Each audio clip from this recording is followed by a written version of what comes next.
राज्यात महापालिका निवडणुकांची आता रणधुमाळी सुरू झाली आणि निवडणुकांच्या प्रचारासोबतच मुलाखती पाहायला मिळणार आहेत। यामध्ये 8 जानेवारी ही लक्षवेधी तारीख ठरणार आहे, कारण 8 जानेवारीला ठाकरे बंधू आणि मुख्यमंत्री फडणवीसांची सुद्धा मुलाखत होणार आहे। आज मुंबईमध्ये उद्धव ठाकरे आणि राज ठाकरे यांची प्रकट मुलाखत संजय राऊत आणि महेश मांजरेकर घेत आहेत, तर आज होणारी ही मुलाखत 8 जानेवारीला सामना आणि वृत्तवाहिन्यांवर प्रसारित होणार आहे। आणि दुसरीकडे 8 जानेवारीला नागपूरमध्ये हॉटेल सेंटर पॉइंट इथं फडणवीसांची मुलाखत होणार आहे।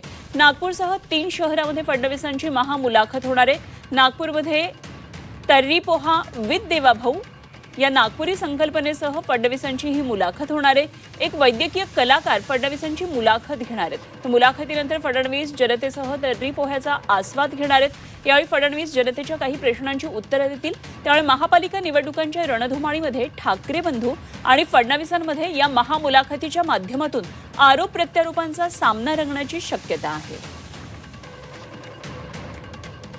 भारतीय जनता पक्षाचा चुनाव प्रचारचा एक भाग म्हणूनच माननीय देवेंद्रजींचे 2 दिवस नागपुरात आहे, 6 तारखेला आणि 8 तारखेला।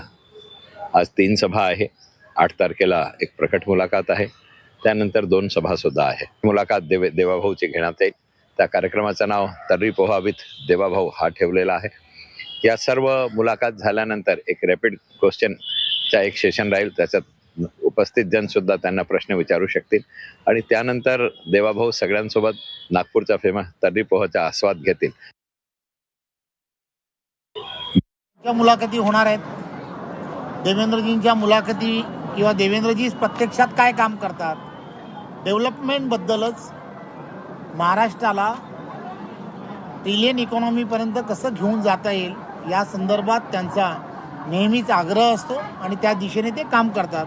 मला असं वाटतं की त्यांच्या मुलाखतींमध्ये ते या स्थानिक स्वराज्य संस्थांमध्ये